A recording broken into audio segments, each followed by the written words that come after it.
Please feel free to type them in the Q&A box that's just to the left of your chat box.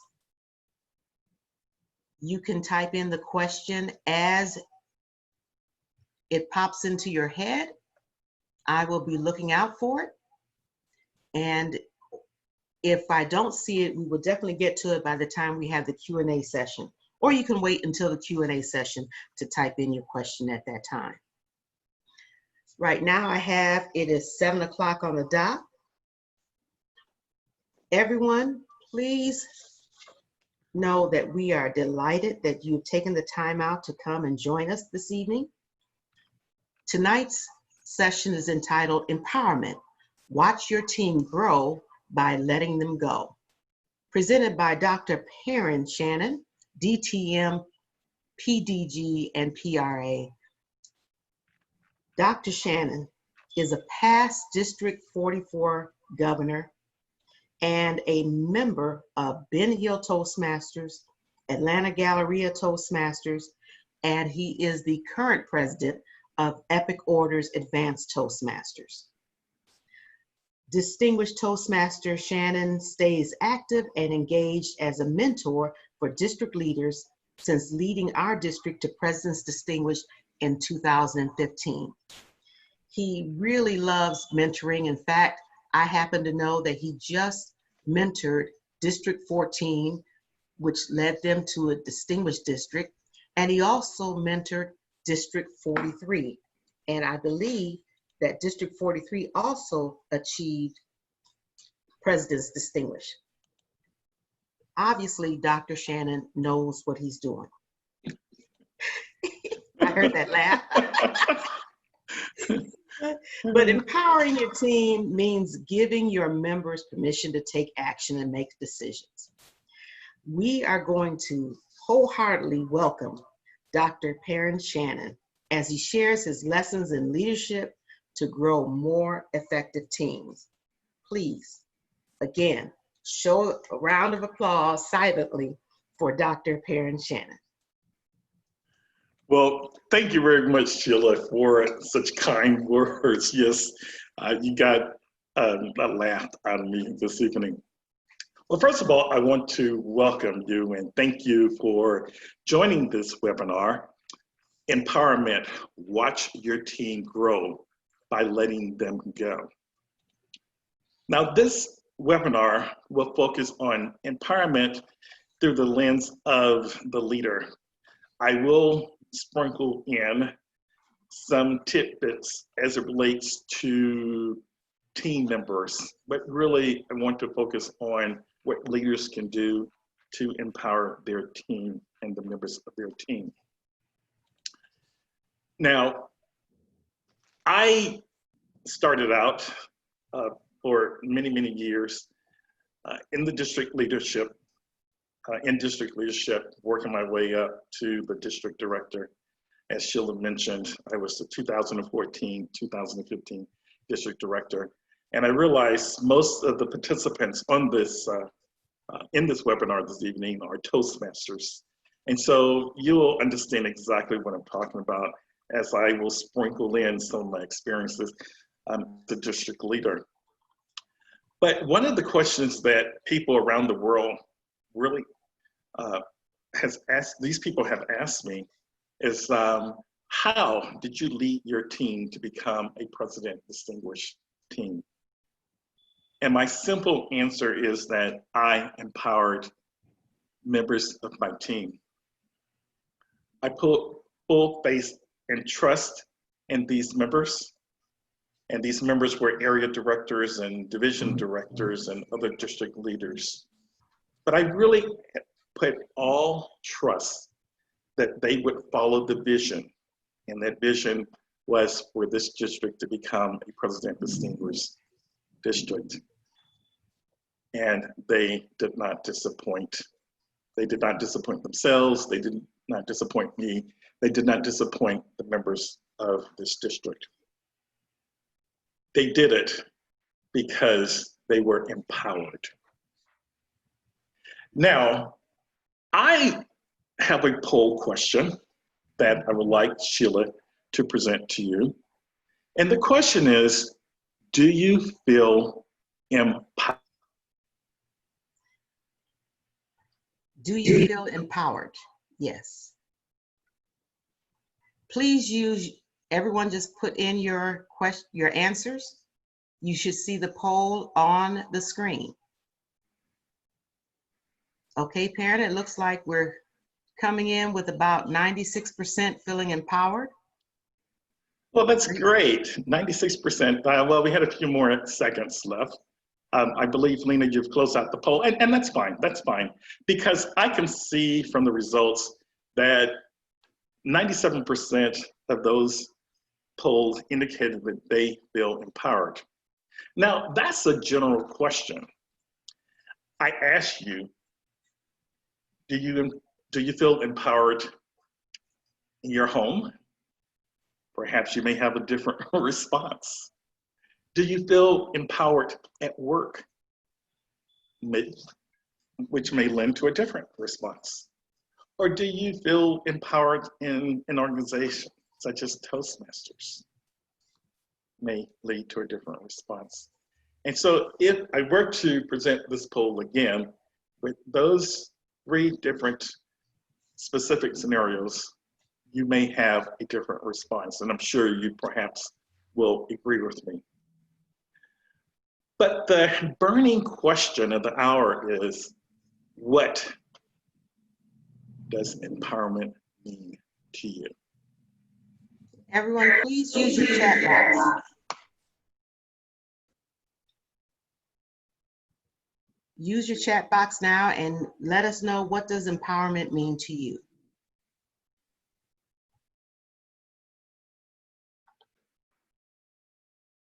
Okay, see. Okay, Sheila, if you can, read out a few of those responses to us. Okay, giving others a chance to do things on their own strength. Let's see. Motivated to work. That seems to be popular. Self-actual interaction.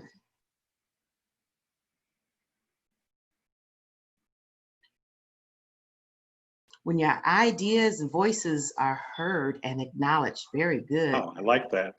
Wow. Okay. Allowing others to grow through decision-making and learning from mistakes. Great answer. Great, great, great. Well, I mean, the class is over. You guys have a good understanding of what empowerment actually means.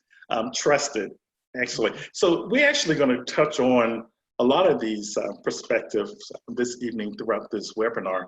But when we look at empowerment, it's really the sharing of power between the leader and those that are on the team. That leader must have that willingness to actually share the power, because a lot of times, I'm afraid to say, leaders may not be so willing to give up their power, and I'll talk about that later on.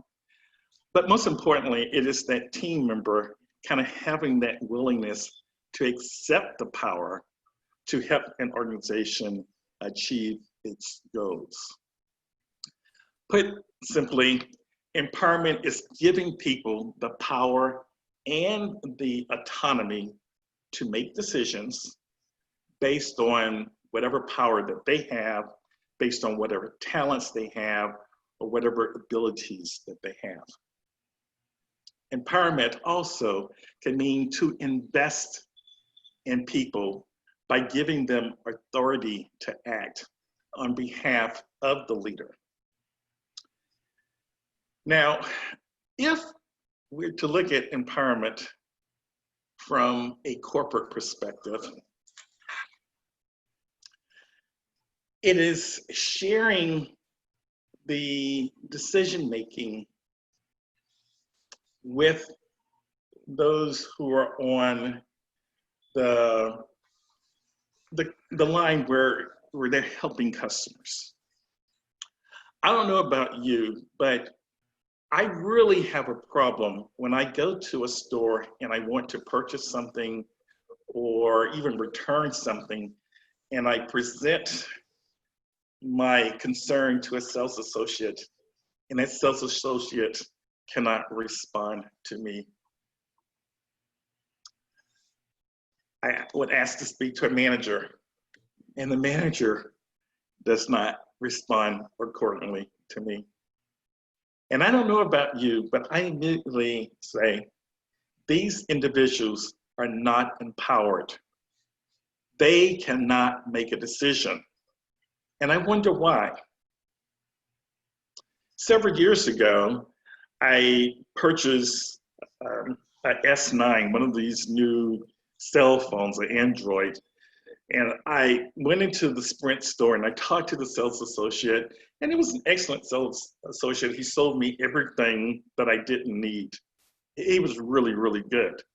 However, when I got home, I quickly realized that I did not need 10 ways to charge my cell phone. And so I put the accessories to the side and I says, well, eventually I will return them to Sprint for a refund. Well, weeks went by, maybe months, and I eventually returned the items to Sprint, put the items on the counter, the sales associate says, sir, you have your receipt. They looked at the receipt and says, I can't help you. We cannot give you a refund.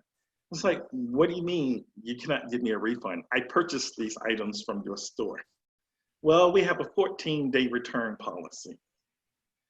Okay, well, let me speak to your manager. Well, the manager isn't here, but the assistant manager's here. She came out and she repeated the 14-day return policy. And of course, I was outraged. I was not going to have it. And so I eventually went up the ladder to complain because once again, I felt that the sales associate misrepresented items and I wanted my money back. But I walked away thinking, these people are not empowered to help the customers. Well, to make this long story short, Sprint actually returned my $80 and then they gave me all types of credit. So actually, by having sales associates or even managers not empowered to make decisions, it cost the company far more than I actually paid for the items. As leaders, we must empower, our team members to be able to make a decision. But you wonder, well, were they not empowered because maybe Sprint didn't trust, their sales associates or even trust their managers? I don't know, but perhaps that's why T-Mobile just bought them up.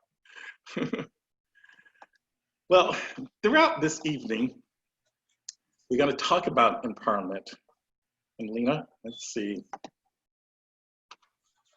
Okay, we're going to talk about empowerment from 4 perspectives: creating a strength-based culture, single-mindedness, open communication, and positive reinforcement.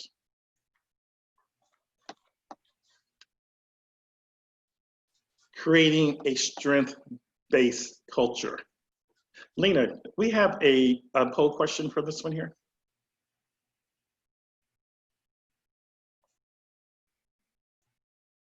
Okay, everyone, as a leader, I feel that it is important to understand those on my team. Please respond now.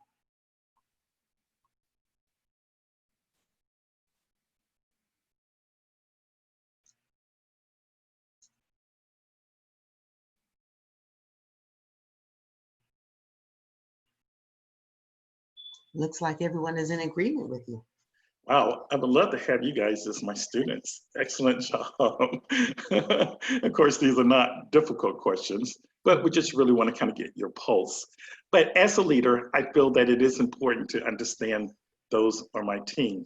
So as we talk about creating a strength-based culture, it is important for the leader to really have a good understanding of those that are on his or her team. By doing so, the leader can help the team function very effectively. The leader also must look at the talents and the skills of those that are on his or her team and really use those talents and skills to really help achieve the objective. If there's a task or a project that the leader has, it is good to really understand what are the strengths and as well as what are the weaknesses of those that are on the team, and kind of use these attributes to really help a team achieve its goals. Next, we have single-mindedness. And with single-mindedness, Well, Perrin, before we unpack that, do you want to take another poll? sure, go right ahead.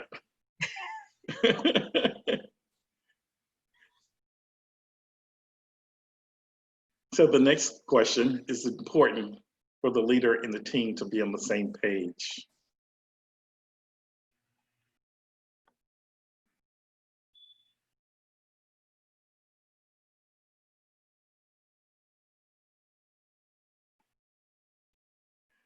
Okay, so now we actually are seeing some mixed results here. So not everyone is in agreement, although a majority of those polled indicated that it is important for members and team members to be on the same page. Sheila, let me ask this question. If you can open the chat for those who answered no to that question, I would be interested in finding out why those particular individuals feel that it's not important for the leaders and the team members to be on the same page.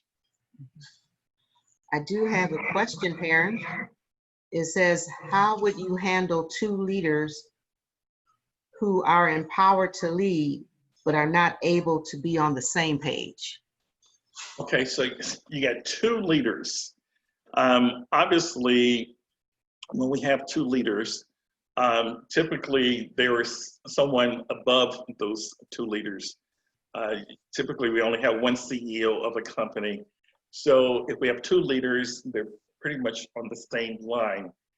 And if both of these leaders are in conflict, it depends on if the team members have to report to both leaders, or do they report to one leader. I had this situation when I was a resource manager, and we managed in a matrix organization. And so we had a team of programmers, I had 53 programmers reporting to me. So I was a leader, and then there was my co-leader, who was the project manager. And at times we may have had a different thought process about what an employee should do with regard to their performance. And so we were not in concert, and it did create dissension. It created a conflict among the team. So if those two leaders are not in concert, my recommendation is for either someone above those two leaders to actually get them together to make certain that they are on the same page. We actually have someone responded saying, and I won't read your name, but if you want me to, if it's okay for me to read your name, please let me know, or at least tell me what you want me to say. You're anonymous. But we have Sharon saying, sometimes it's important to have a variety of opinions, but it doesn't mean the person has to agree with you or be on the same page. Not being on the same page is not the same thing as conflict or total disagreement. And that's, what she's thinking. Mm-hmm. Sure. Mm-hmm. Well, and it doesn't necessarily have to be a disagreement. When I say that they're not on the same page, as the example here, they're not rowing together. Just think if, in this picture here, when we talk about single-mindedness, if one or two individuals decide that they're going to row in the opposite direction, we may find ourselves kind of spinning around aimlessly, going around in a circle, not going anywhere. And so that's where it really becomes important for the leaders to really understand, how to work together. Trust me, if there are two leaders with two food for thoughts and have two different perspectives about how to do something, it certainly will show, and the team members will see that those leaders are not in concert. Here, if the company has that one vision, okay, just like as a district leader, we had a one vision. We had a goal, and that was to become a President Distinguished District. However, if I had a PQD or Club Growth Director that was not in sync with that vision, then in my opinion, I think that really is what creates dissension among the ranks. And once again, when the team members see this dissension, they're not really too willing to follow. Perrin, we have Christine, who's, for clarification, she says, so you need to be on the same page on the goal, but not always on the same page in terms of how to get there? That's a question mark. Okay, and that's correct. On the goal is to achieve President Distinguished. Okay, and we all may have a different approach to getting there, but the goal is ultimately what you want to accomplish. Okay, so but when we look at single-mindedness here, once again, the leaders and the team members must be on the same page. Leaders must work with those teams to develop what we call, and to your point, a single purpose goal. But most importantly, what we want to point out here is part of empowerment is collaboration. And everyone must really work together and collaborate as a team. And in doing so, certainly the team will be able to achieve its goals. Our next component is open communication. Open communication. Now, I'm presenting this next question. It's not really a trick, but let's see what the responses will be. Lena, can you present the next poll question? Do you like to be micromanaged?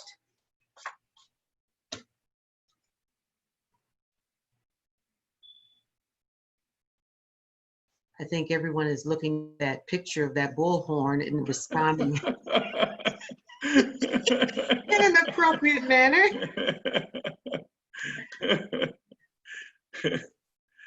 Yes, I think everyone is looking at that bullhorn.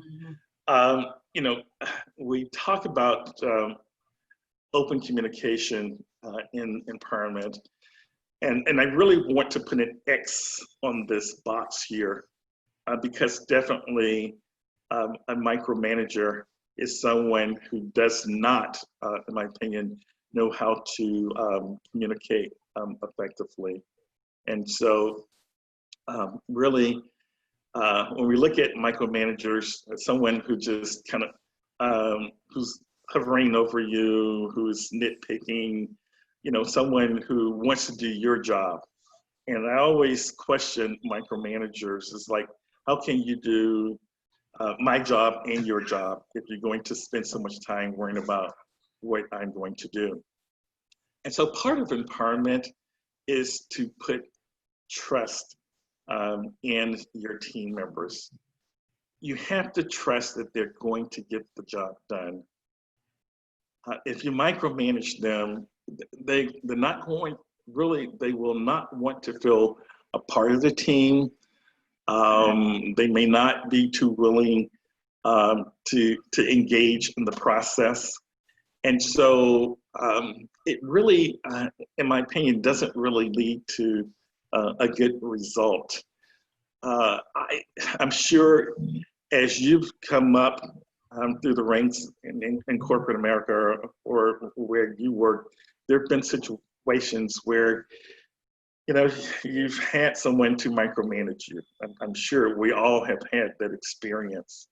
And once again, it's not a good experience. And so what I've learned from that is that whenever I had my opportunity to be a manager, that was definitely something that I was not going to do. Because once again, it did not feel good as a team member. And so I didn't want to exercise that same practice when I managed a team.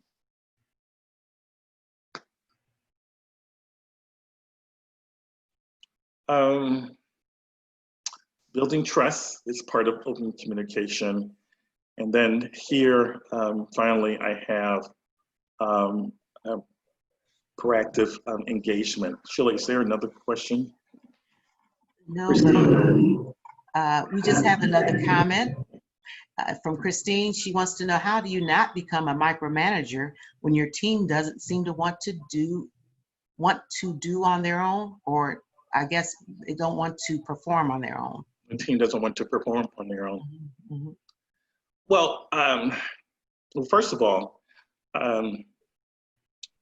as a leader, okay, you must be very specific about the requirements and the responsibility of the job. Mm-hmm. Your role as a leader is to encourage, to inspire, and to motivate your team to perform. Mm-hmm. And so if you're in a team that the members do not want to do what you're asking them, then that's a problem, okay? You're not leading them, okay? Okay. And so to me, I think here you must understand, what will it take in order to lead the team? Mm-hmm. Now, if you are a micromanager, that is not going to help. In fact, it may even make the situation worse, okay? Because once again, that micromanager is hovering over the team. You're making certain that they dot the I's and cross the T's.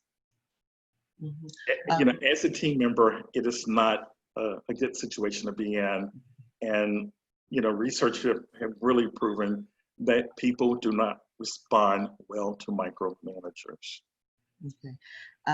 We have a couple of questions. I guess they're both kind of related about trust. One from Valerie is saying, how does a leader build trust when a team member continues to break the trust, often stating half-truths? How does a leader build trust when a team member continues to break the trust? Sure. Well, that's where a serious conversation needs to be had between the team leader and the member. It happens, just realistically speaking, it happens perhaps all the time in a work environment where someone, feels that they want to sabotage, the relationship. And that member really doesn't need to be on the team. And so I would recommend, certainly having a conversation, really understanding, what's going on. Why is there an issue with that particular team member? Mm-hmm. As a leader, that's your responsibility to be able to, confront and work with team members so that they are not considered a cancer to your organization or to your team. Because if so, once again, it can lead to some devastating results where you may have that team that may not be performing effectively. And so my recommendation is to really just start having one-on-ones, and perhaps one-on-ones not only with that team member, but other members of the team as well. Okay, this one is sort of similar to your answer, but this person wants to remain anonymous. We have a new officer who has never served as an officer. She went to TLI, but still didn't get the training she needs for her role. How do you empower someone to do their job when they aren't sure what to do? Well, being a leader is tough. Okay. Now that you've recognized that you have this individual on your team, this is where you need to step up as a leader. There are so many resources that Toastmasters can provide to help in the situation. First of all, I would suggest that the individual receive the leader handbook, read through the leader handbook. And then second of all, I would encourage you as a leader to perhaps establish weekly or bi-weekly meetings with members of the team, and then within that meeting, have each of the members to provide some sort of status report of what they have accomplished and what they plan to accomplish. And as a team collectively, you discuss each of the respective roles. And then this way, if this individual feels that everyone else on the team are complying and he or she isn't, it may be, a wake-up call for this individual. Toastmasters is an interesting organization. It is an organization where we have what we call proactive encouragement. We encourage everyone to kind of jump in to be a leader. Many of these individuals, many of whom have really perhaps served in a leadership role and may not understand what they need to do. But guess what? Toastmasters is an organization that we consider this a laboratory where we allow people to come in and learn, where we allow people to come in to fail. And this is where, as a leader, we have to really offer constructive feedback. It's okay to fail, okay? And we know that. But if with every failure, there has to be a teachable moment. And so we need to spend our time as a leader, continuing to work with members. And as I say, we got a lot of people who come to district leadership, who've never, served as a club officer, and that has happened. And I won't say in District 44, but it has happened in many other districts. We have a lot of people who have moved up the chain in district leadership, and they've never, they may have only served as an area director. I'm of the belief that you need to serve as area director, division director before you become the club growth director, okay? And we've been fighting Toastmasters to make that progression, a standard for progressing, because we have a lot of people coming into leadership that do not know what they're doing, coming to leadership, creating conflict and confusion and chaos, doing a disservice to the district and or to the clubs.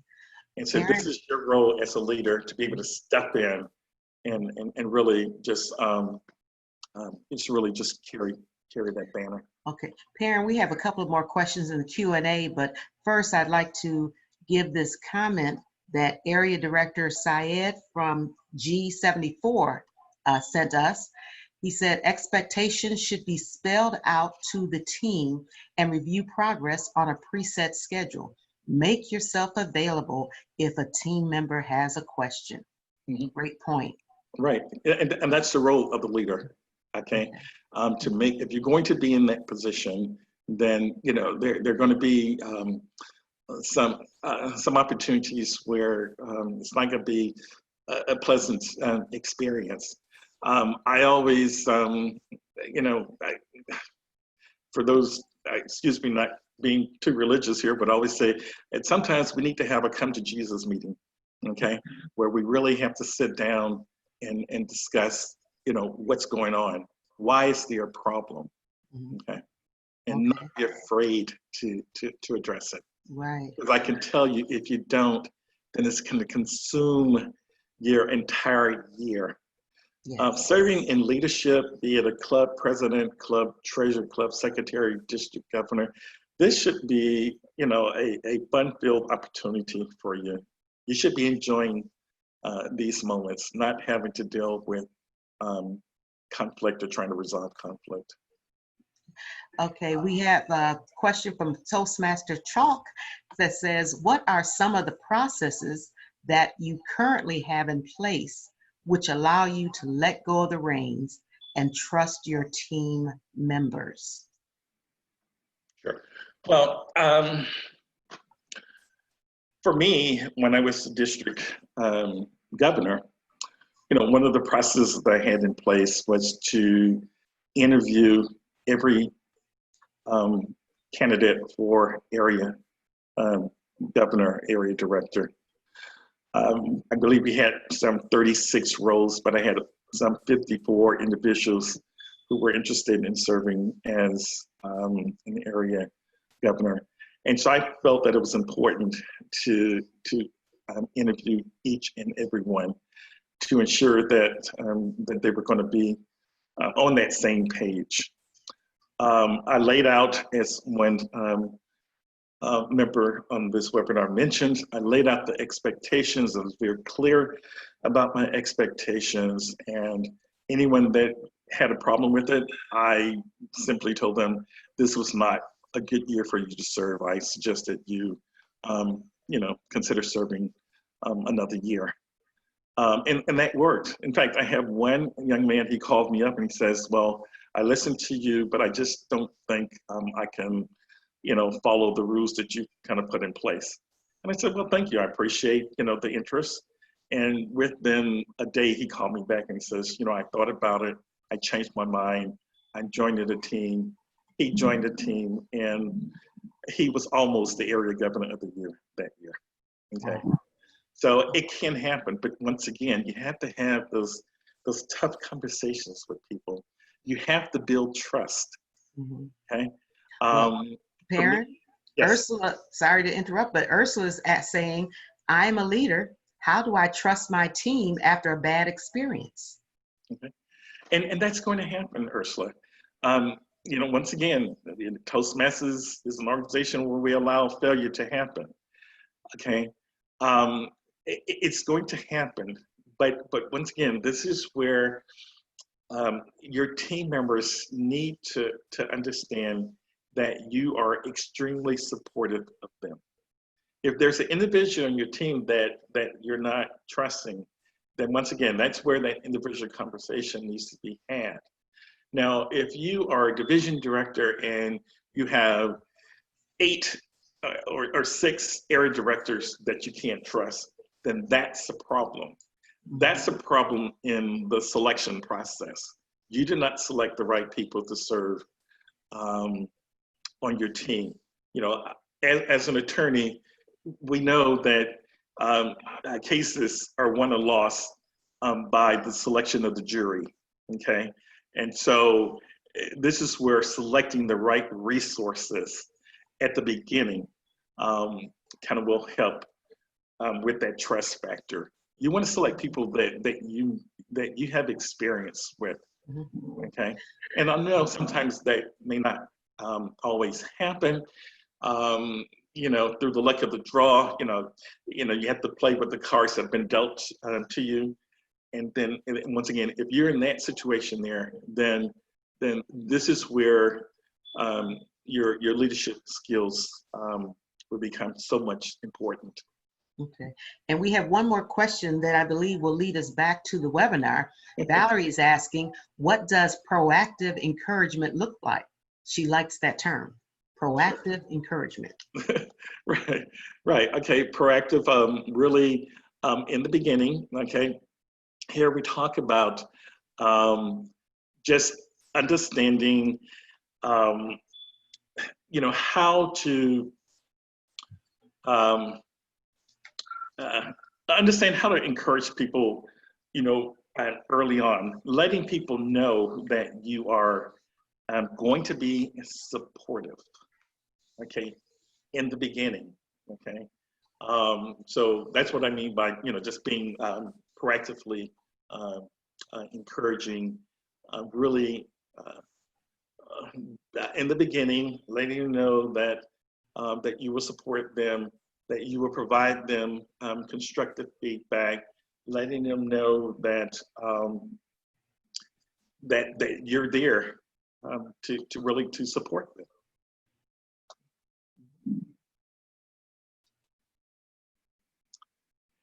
Next, Lena, let's see. Do we have another poll? Well, let's go through this. I believe the next slide is on positive Reinforcement. Is Lena? Okay. Yeah. Okay. So when we talk about positive reinforcement, really reward individuals. And by rewarding individuals, it increases their behavior. By rewarding individuals, it helps to eliminate unwanted behavior.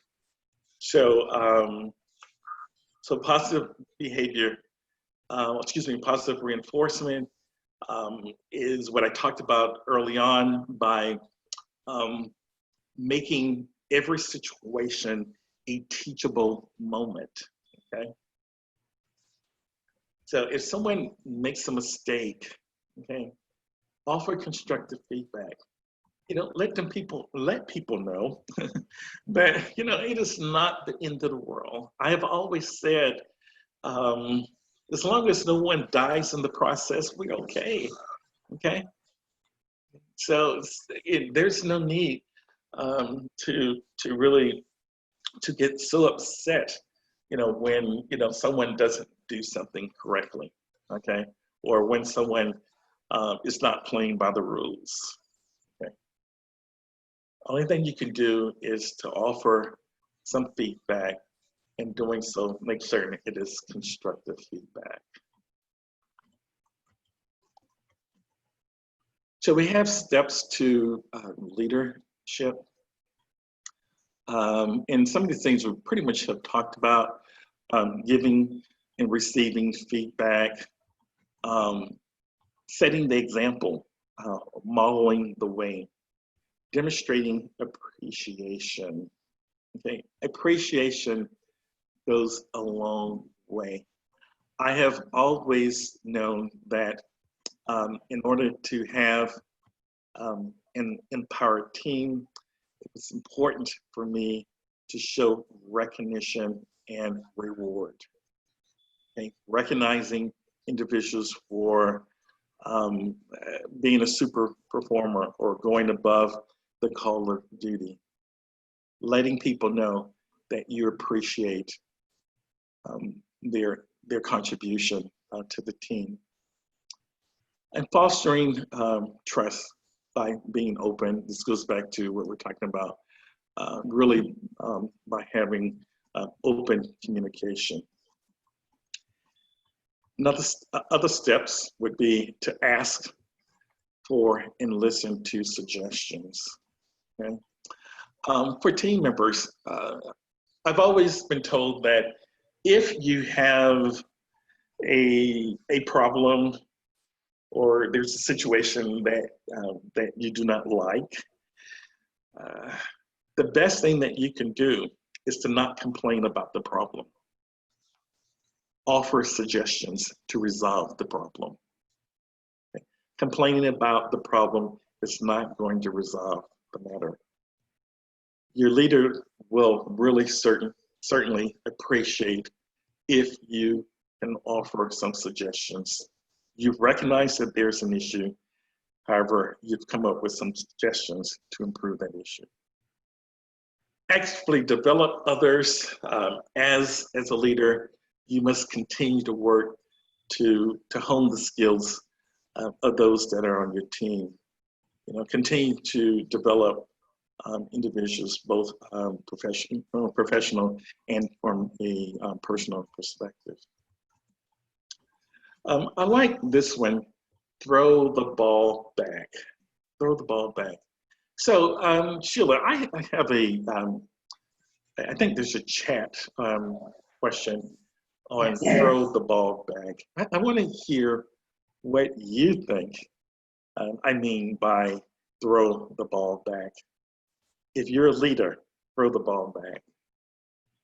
Okay, everyone, please type your answers in the chat box.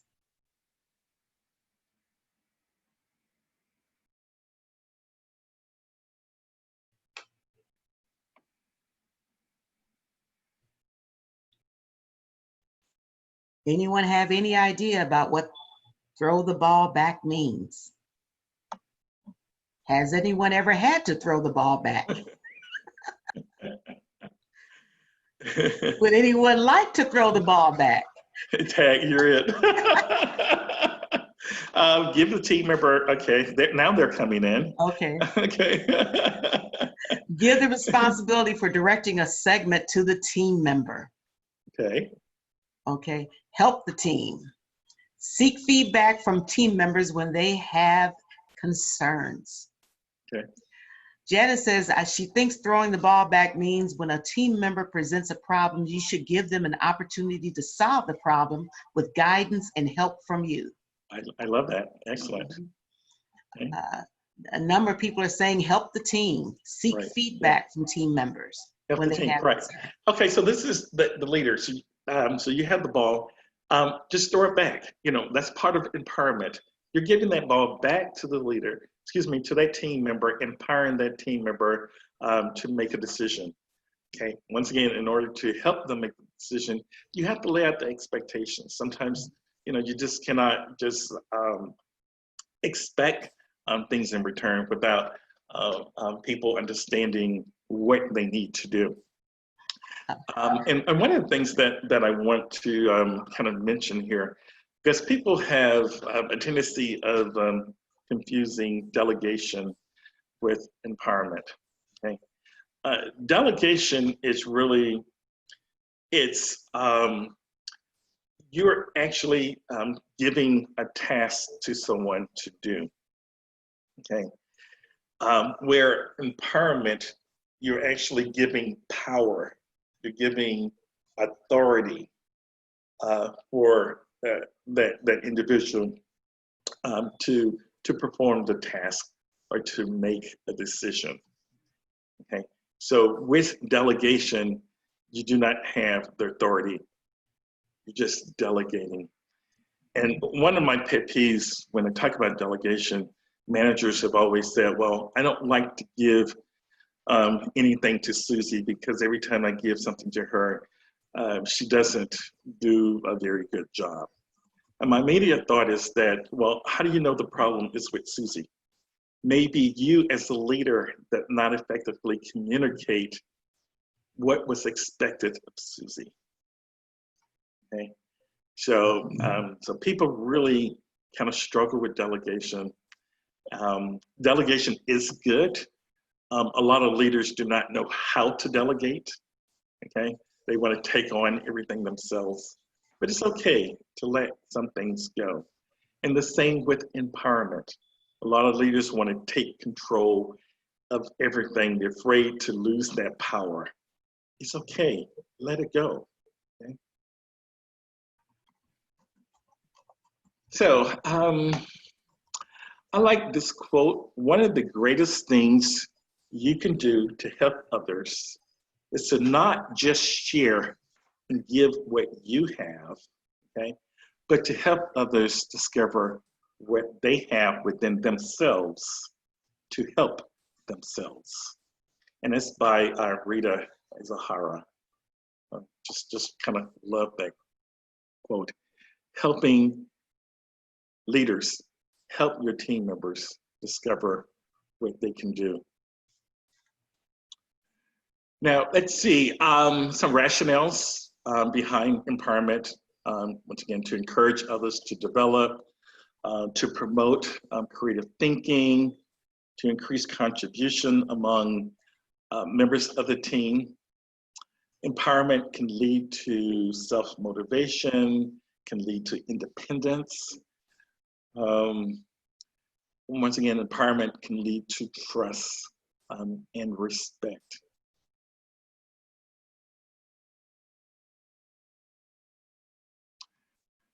The cons with empowerment, as I mentioned before, you have situations where leaders do not want to give up control. They do not want to give up power.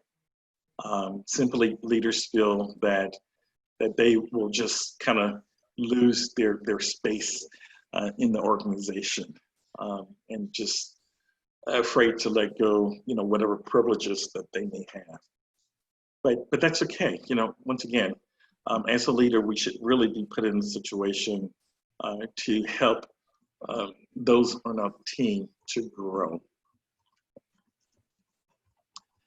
Another quote, this is by Lisa Hisha. She says, "Great leaders do not set out to be a leader. Great leaders do not set out to be a leader. They are set out to make a difference, to make a difference. It's never about the role, it's about the goal." Okay?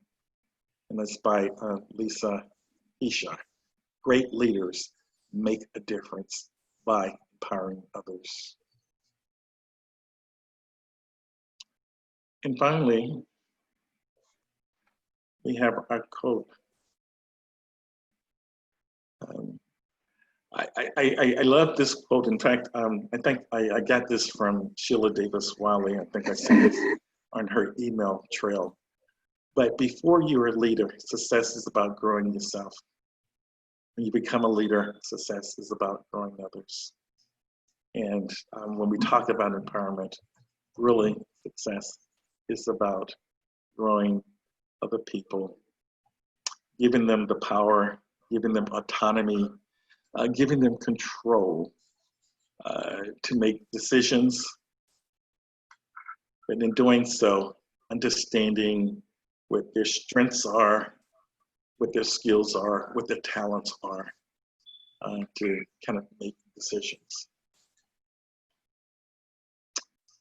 And from a team's perspective here, as a team, understand how to work in a team.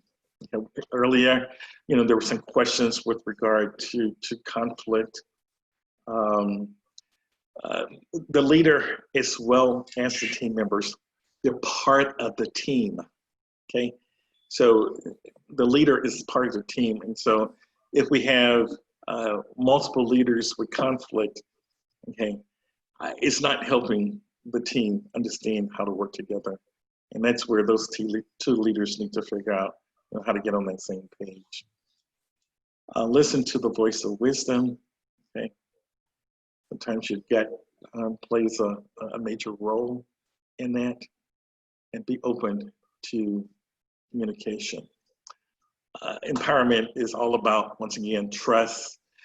It's about just collaboration, just feeling good, feeling that you're part of the solution and that you're not part of the problem. And I think that's what everyone needs to really truly understand, that if they can be engaged in the process, they will feel so much willing to contribute to the success of the organization. And that's what happened when we finished the year as President Distinguished. Everyone understood their role, and they were committed, and they were engaged in the process, and ultimately we achieved President Distinguished. So, Sheila, are there any more questions? It looks like I don't, this is more of a question/comment. How can we help others discover what they have within themselves when we are in a culture that doesn't seem to want you to participate in the decision-making process? We have a culture that doesn't want you to Participate. participate. Maybe it's a club setting. Well, first of all, to help others kind of discover what skills that they have, I always recommend some leadership or personality tests.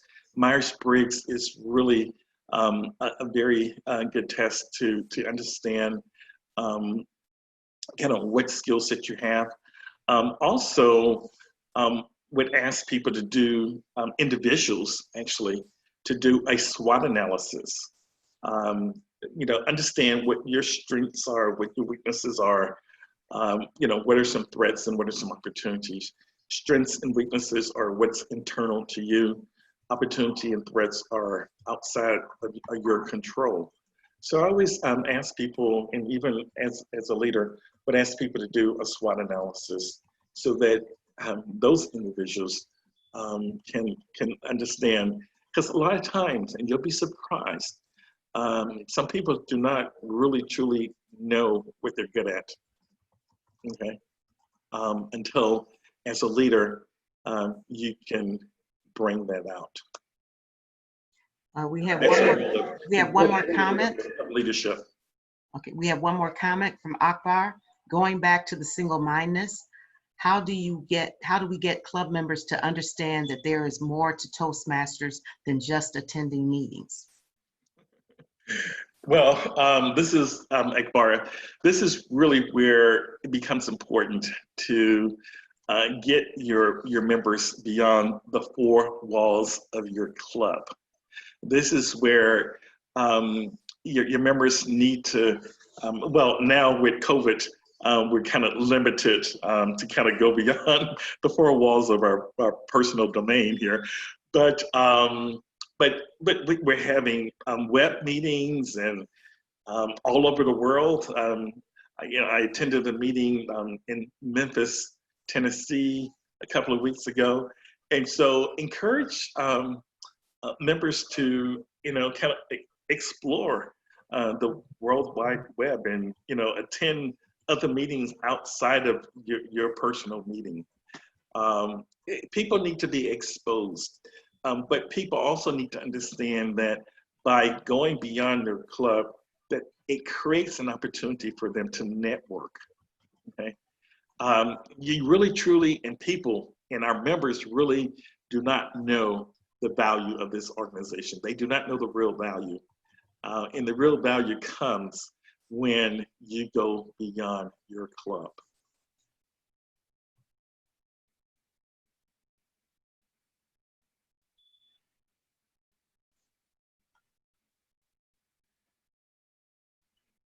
Is that me or you, Sheila? You want to present this, or?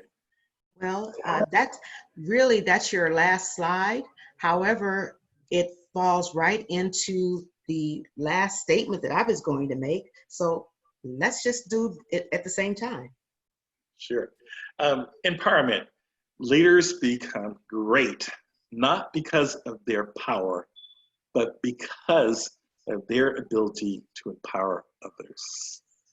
And this is John Maxwell. I'm really big on John Maxwell.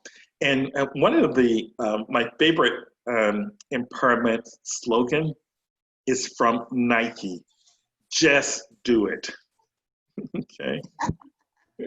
Well, thank you, distinguished Toastmaster Dr. Perrin Shannon. This has been an awesome webinar. I wish we could see everyone's face because I know that they would be giving you a round of applause right now. The thank yous are coming in from the chat. If anyone has any other questions, his contact information is on your screen right now, d44governor.shannon@gmail.com. I know that we have some more questions and answers. We have some more comments in the chat, but please reach out to Dr. Shannon.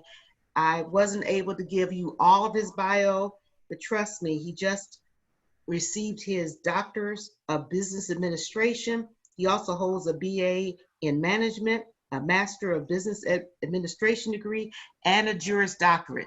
So he has a wealth of information that he is still willing to share with everyone. Again, remember that by attending tonight, you are going to be receiving a free guide to assessing your team. Please make sure that the follow-up questions are sent in, the follow-up survey is sent in, so that District 44 and those that are in leadership will know what worked and what we can improve on. Dr. Shannon, do you have one final thought? Well, I have several. First of all, I want to thank Sheila Davis-Wiley, the co-host, as well as Lena Sorianto, our technical expert on this webinar. Most definitely, I want to thank Michelle Hanchy for reaching out to me and asking if I would take on this assignment. And I'd be remiss if I didn't really thank our new district leaders, you know, Karen, Roxanne. I'm just really, really pulling for you guys, and really, you know, I know you guys are going to be President Distinguished this year, so excellent job. And so my final comment, we talked about kind of that throwing that ball back, okay? As a leader, yes, don't be afraid to throw that ball back. And as a team member, do not be afraid to catch that ball and make your shot. With that said, thank you guys. This has been an unbelievable experience. I'm glad I've had the opportunity to do so. I wish you all the best. Stay safe. Thank you, Karen, for your support. Awesome job. Great presentation. Thank you.